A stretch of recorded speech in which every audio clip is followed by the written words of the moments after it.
Affidavit আমরা 3-4 দিন পরে গ্রুপ সি ডিটটা আলাদা করে করব, মানে যাদের চাকরি চলে গেছে।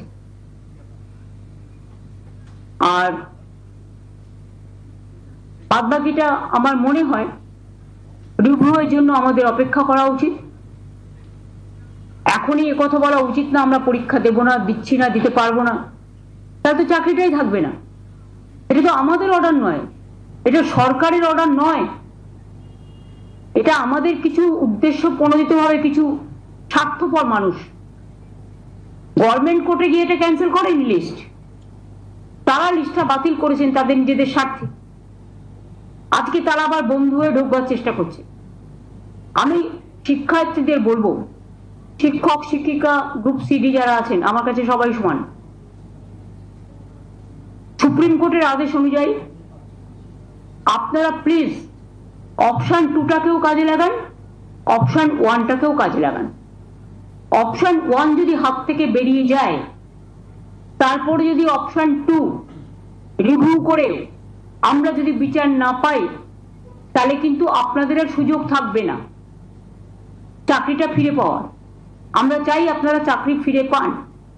অপশন 1টাও হাতে রাখুন, যথাসময়ে অ্যাপ্লিকেশনটা ফেলে রাখুন, পরীক্ষায় ডাকলে যাবেন। আর আমি আশা করি তার মধ্যে গরমের ছুটি, আমি জানি না কবে খুলবে কোর্ট,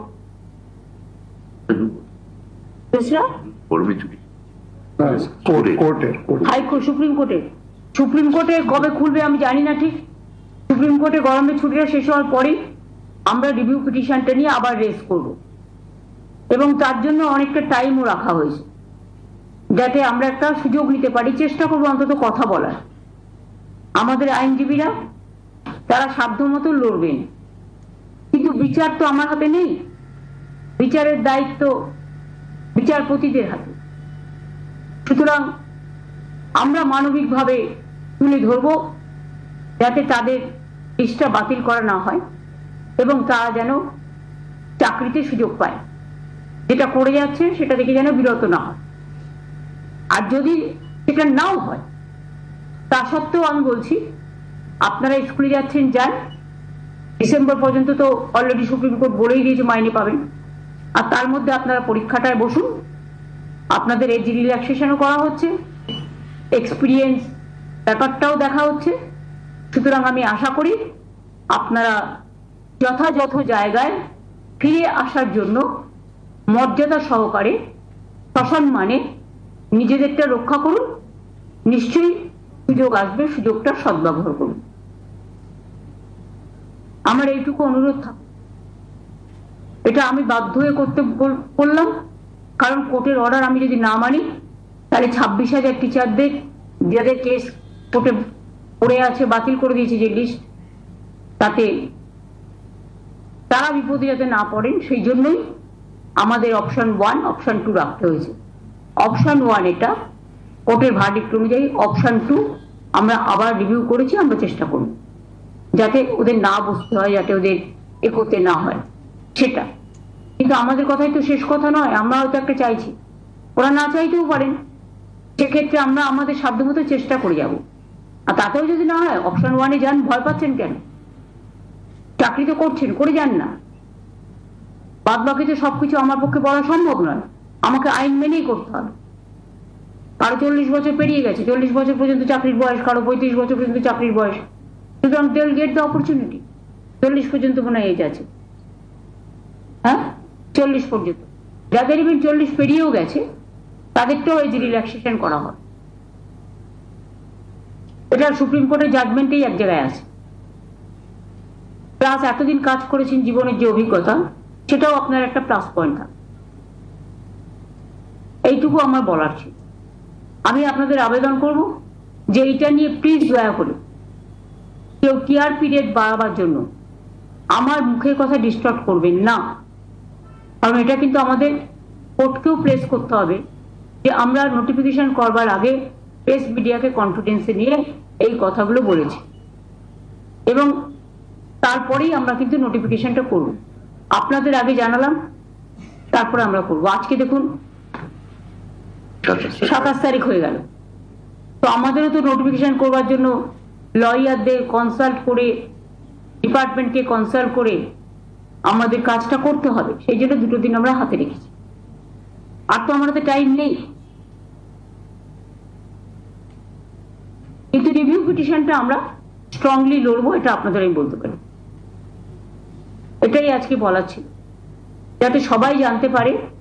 সেই জন্যই আমি ফেস টাইমে আগে থেকে বলে দিয়েছিলাম যে আপনারা লক্ষ্য রাখুন, যাতে কারো কথা শুনে কাকে কান নিয়ে পালিয়েছে বলে আমরা না দৌড়াই।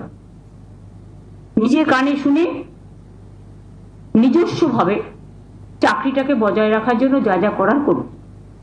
আমরা আপনাদের সাথে ছিলাম, আছি, থাকবো।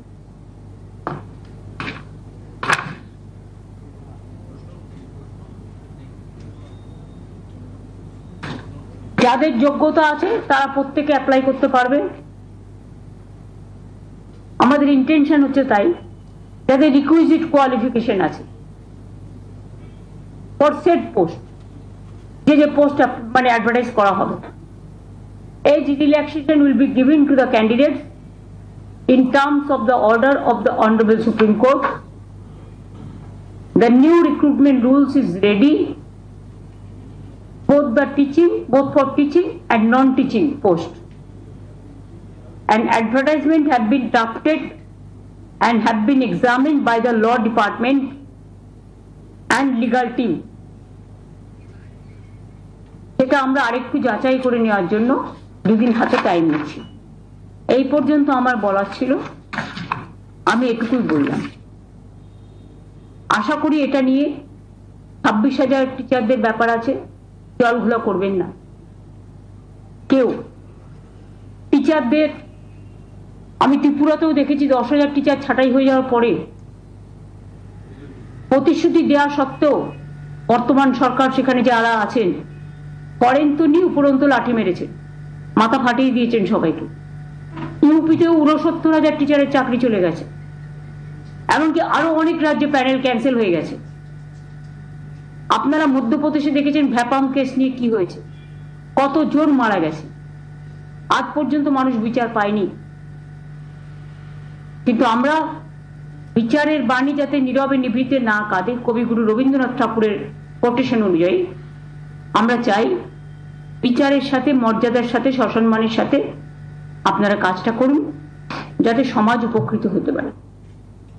ধন্যবাদ।